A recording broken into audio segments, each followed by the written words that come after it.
الحمد لله وكفى وسلام على عباده الذين اصطفى خصوصا على أفضلهم وخاتم النبيين محمد الأمين وعلى آله وأصحابه أجمعين. أما بعد فأعوذ بالله من الشيطان الرجيم.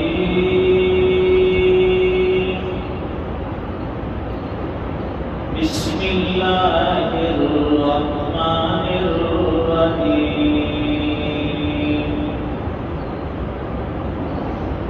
يا أيها الذين آمنوا اتقوا الله حق تقاته ولا تموتن إلا وأنتم مسلمون.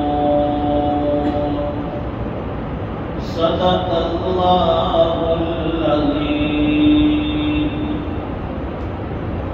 عن أبي موسى الأشعري رضي الله تعالى عنه قال قال رسول الله صلى الله عليه وسلم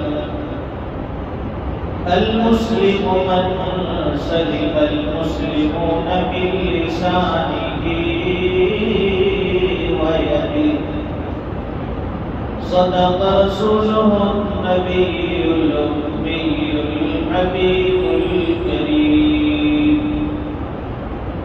ونحن على ذلك لمن الشاهدين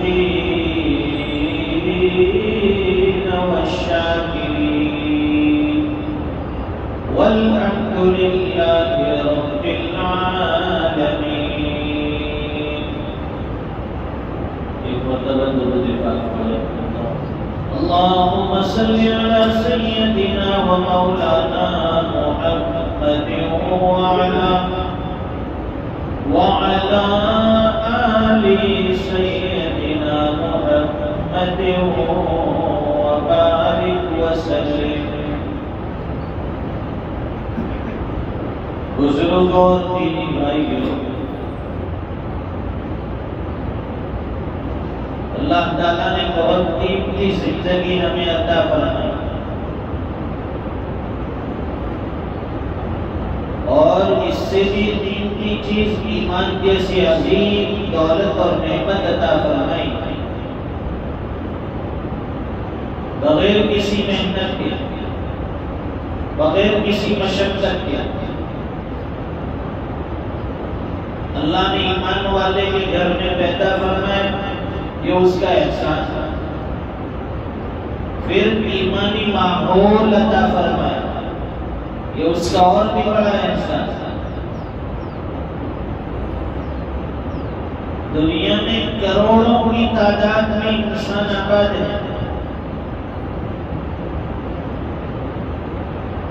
اور ان میں سے اکثریت اپنی منمانی زندگی میں لگے ہوئے ہیں. جیسے جی میں آیا زندگی گزارا. ہم پر کسی کی کوئی پابندی نہیں، ہم کسی کے کہنے میں نہیں ہیں، ہم آزاد ہیں. لوگوں نے آزادی کا مقصد یہ سمجھ لیا کہ اپنی منمانی والی زندگی گزارا. انسان کو اللہ نے آزاد نہیں چھوڑا، اسے مکلف بنایا، شریعت کے احکام کا اسے پابند بنایا کہ شریعت کو مان کر چلنا ہے، اللہ اور اس کے رسول کے حکموں کے مطابق زندگی گزارنی ہے.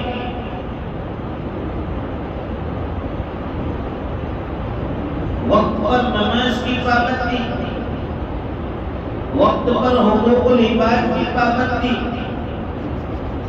شریعت کے جس شعبے سے آواز دی جائے اس کے تقاضے کو پورا کرنا، لے کر چلنا ہے۔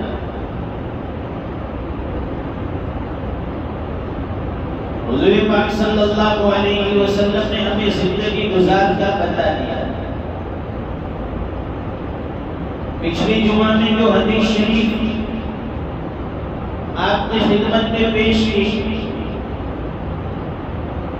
اس میں یہی چیز بتائی کہ شریعت پر چلنا بھی ہے، عمل بھی کرنا ہے، لیکن اللہ کے حکموں کے مطابق اور جناب رسول اللہ صلی اللہ علیہ وسلم کے طریقے کے مطابق۔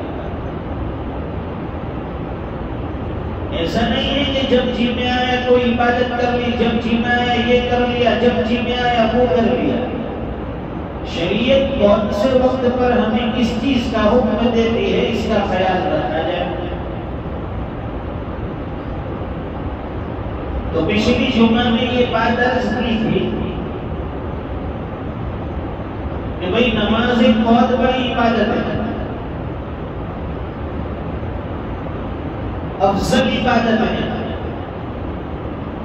اس میں ذکر بھی آ گیا، اس میں تلاوت بھی آ گئی، اس میں سجدے بھی آ گئے، اللہ کے سامنے جھکنا بھی آ گیا۔ بہت بہترین عبادت، افضل عبادت نماز۔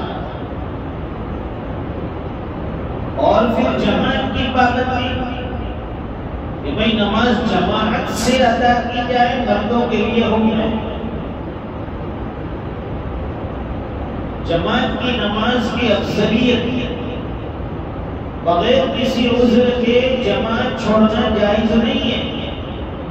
حضور پاک صلی اللہ علیہ وسلم نے تو فرمایا کہ ایسے لوگوں کے گھروں کو جلا دو جو بغیر عذر کی جماعت چھوڑ دیتے ہیں، لیکن فرمایا کہ گھروں میں عورتیں ہوتی ہیں، بچے ہوتے ہیں، اس وجہ سے آپ نے ارادہ ملتوی فرمایا۔ اتنی تاکید پابندی جماعت میں، لیکن وہ بھی اس کے ساتھ ساتھ یہ بھی عرض کیا تھا کہ اگر کسی انسان کے بدن میں بدبو ہے، کوئی بیماری ہے جس سے لوگوں کو تعفن، نفرت ہوتی ہے، ایذا پہنچتی، تو فرمائیں کہ اب تیرے لیے جماعت کی نماز واجب نہیں رہی، سنت نہیں رہی، اپنی نماز الگ پڑھ دے۔ مسجد میں آئے گا، تیری اس بیماری کی وجہ سے، تیری اس بدبو کی وجہ سے دوسرے نمازیوں کو تکلیف ہوگی، یہ ایذائے مسلم حرام تھا، تو اسے جماعت چھوڑوا دے۔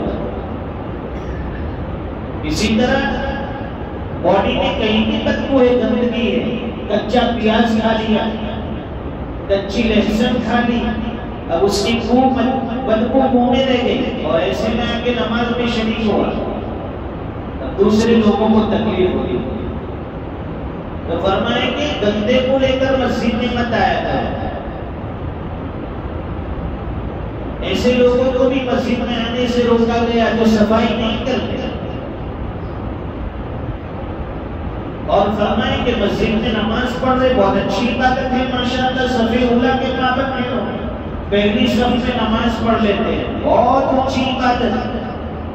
اس کا ثواب اگر معلوم ہو جائے کہ پہلی صف میں نماز کا کیا ثواب ہے، تو فرماتے ہیں کہ لوگ مسجد کے اندر تلوار سے جھگڑا کرنے لگ جائے پہلی صف میں کھڑے ہونے کے لیے، خود خرابہ کرنے لگے، میں کھڑا ہوگا، وہ دوسرا کہے گا میں کھڑا رہوں گا، اتنی تاکید فضیلت۔ لیکن فرمائیں کہ جب جماعت کی نماز ہو جائے، اب وقت آیا سنت اور نوافل کا، تو ہماری عادت کیا ہے کہ صاحب بہادر نماز تو پہلی صف میں پڑھتا ہے فرض کی ادائیگی، اور سنت اور نفل لاسٹ صف میں، اخیر میں جا کے قلعہ فتح کر لیا یہاں پر، اب اخیر میں جا کے بائیں اوپر کر کے چنانچہ آرام سے پنکھا کھائیں، بیچ میں جا کر کھڑا ہو گیا آخری صف سے۔ اب اس کی یہاں کھڑے ہونے سے گزرنے والے کو تکلیف ہوگی، جان بوجھ کر ایسی جگہ کھڑا ہونا کہ جہاں لوگوں کے گزرنے کی جگہ ہے، لوگ نماز سے فارغ ہو کر گزریں گے اور ہم نے وہاں نماز کی نیت باندھی، ہماری سنتوں اور نفلوں کی وجہ سے اگر لوگ آگے سے گزر گئے تو اس کا گناہ بھی ہمیں ہوگا۔ اس سے بھی بچایا جائے۔ تلاوت قرآن عبادت ہے، بہترین عبادت، اس سے بہتر ذکر کوئی ہو نہیں سکتا تلاوت قرآن سے۔ اور اس میں بھی فرمایا کہ بلند آواز سے تلاوت کرنا یہ افضل ہے۔ ہر حرف پر 10 نیکیاں ملتی ہیں، دل کا ضم دور ہوتا ہے، جو گندگی ہے دل کی میل کچھ وہ صاف ہوتا ہے، ایک خزانہ نیکیوں کا جمع ہو رہا ہے تلاوت قرآن کے وقت۔ فرمایا کہ بلند آواز سے تلاوت کرنا افضل ہے آہستہ کرنے کے مقابلے، لیکن فرمایا کہ اگر ہمارے بلند آواز سے تلاوت کرنے کی وجہ سے کسی کی عبادت میں خلل ہوتا ہے، کسی کے آرام میں خلل ہوتا ہے، کسی کو تکلیف پہنچ رہی ہے، فرمایا کہ اب بلند آواز سے تلاوت مت کرو، آہستہ۔ یا ہمارے پڑوس میں کوئی نماز پڑھتا ہے، ہم زور زور سے تلاوت کریں گے، اسے خلل ہوگا۔ کوئی سویا ہوا ہے، اس کے آرام میں خلل ہوگا۔ ان چیزوں کا خیال رکھا جائے، ہم حجت بازی پہ آ جائیں۔ اگر ہمیں کوئی سمجھائے کہ تھوڑا آہستہ تلاوت کرو، تکلیف ہوگی، قرآن کی تلاوت میں آپ کو تکلیف ہوگی، حجت بازی۔ شریعت نے منع کیے ان چیزوں سے، ہم اسے سمجھتے نہیں۔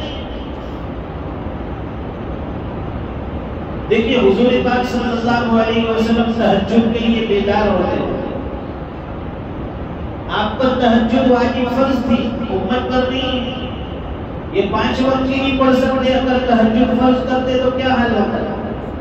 رات کو 2-3 بجے تو سونے کی عادی ہے ہم لوگ، فجر بھی نہیں نصیب ہوتی۔ جب سے اینڈرائڈ موبائل آیا،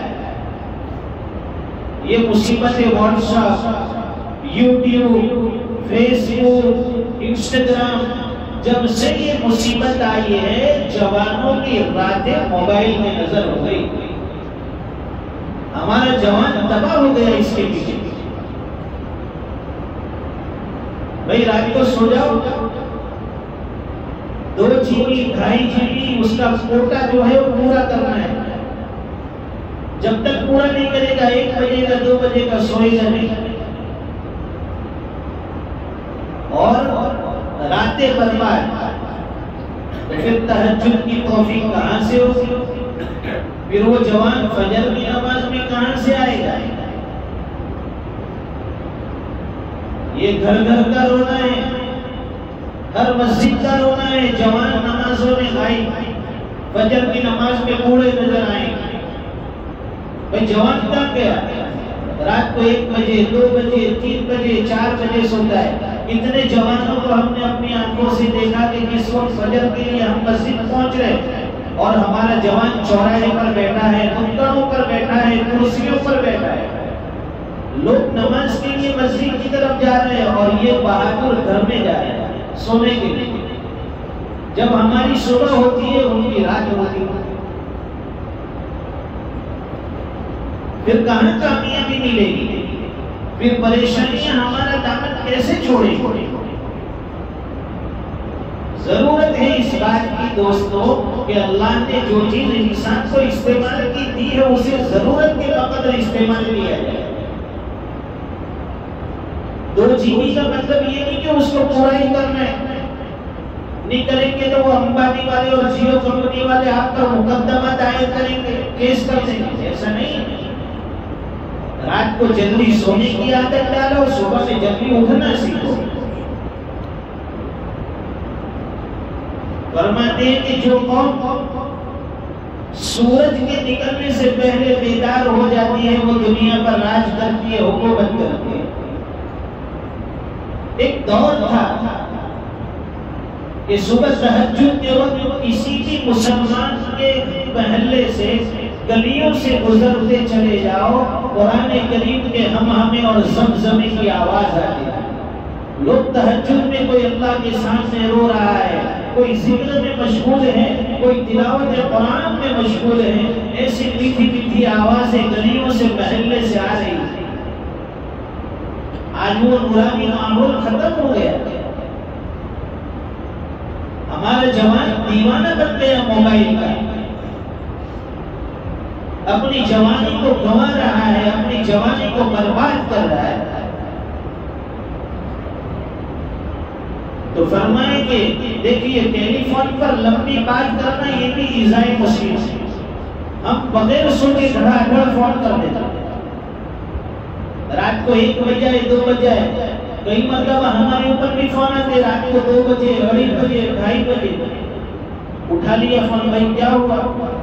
کہ مفتی صاحب ہم دوست لوگ بیٹھے آپس میں ذرا بحث ہو گئی یہ مسئلے کے بارے میں، اس کا ذرا جواب دیجیے۔ ارے اللہ کے بندے رات کو 2 بجے یہ مسئلہ پوچھنے کا وقت نہیں ہے، تو جاگ رہا ہے، دوسرے کو آرام کرنے دے۔ اور پھر فون پر لمبی لمبی گفتگو، پوچھیں گے نہیں۔ فون کے آداب میں سے یہ ہے کہ فون کرنے والے کو پہلے میسج چھوڑا جائے کہ میں آپ سے بات کرنا چاہتا ہوں۔ اگر اس کا سیدھا سادہ موبائل ہے تو اس سے پہلے فون کر کے ایسے مناسب وقت میں کہ اس کے آرام کا وقت نہ ہو، اس کے کام کاج کا وقت نہ ہو، تو فون کر کے اجازت دے بھائی مجھے آپ سے بات کرنی ہے لیکن تھوڑی لمبی بات کرنی ہے، ابھی اجازت ہے یا آپ جو وقت بتائے اس وقت میں فون کروں؟ نہیں، یہ تو لگے کہ دھڑاجڑ وہ کہتا ہے کہ تھوڑا فارغ ہو کے نہیں، سنو میری بات سنو، لمبی لمبی باتیں، اللہ کی حفاظت، اللہ کی پناہ، وقت برباد ہو رہا ہے، ضائع ہو رہا ہے، اس لیے فون پر لمبی بات بھی نہ کی جائے بقدر ضرورت۔ حضور پاک صلی اللہ علیہ وسلم نے فرمایا المسلم من سلم المسلمون من لسانه ويده، مسلمان کسے کہتے ہیں؟ مسلمان کی پہچان کیا ہے؟ مسلمان کی تعریف کیا ہے؟ حضور پاک صلی اللہ علیہ وسلم نے 2 بڑے پوائنٹ بتائے جس سے عام طور پر لوگوں کو تکلیف پہنچتی ہے۔ ایک فرمائے کہ زبان ایسی چیز ہے کہ اس سے ہم لوگوں کو ٹھیس پہنچاتے ہیں، لوگوں کو اذیتیں پہنچتی ہیں، بار بار پہنچتی ہیں۔ اور دوسری چیز فرمائے کہ ہمارے ہاتھ ہیں، ہاتھ کے عمل سے بھی ہم دوسرے مسلمانوں کو، اپنے گھر والوں کو، نہ جانے کتنے لوگوں کو تکلیف پہنچاتے ہیں۔ 2 چیزوں سے تکلیف مت پہنچاؤ، ایک زبان کی تکلیف سے لوگوں کو بچا لو اور ایک ہمارے ہاتھوں کی تکلیف سے لوگوں کو بچا لو۔ بات تھوڑی تفصیل کا لگ رہا ہے، بتلانا یہ ہے کہ انسان عمل کو اس طرح سے اس انداز میں پیش کرے کہ ہمارے اس عمل سے کسی کو اذیت نہ ہو، ہمارے کسی عمل سے کسی کو تکلیف نہ ہو۔ انشاءاللہ اس کے مزید گفتگو، اس کی مزید تفصیل اگلے جمعہ میں پیش کریں گے۔ اللہ تعالیٰ سب کو عمل کی توفیق عطا فرمائے۔ وآخر دعوانا الحمدللہ۔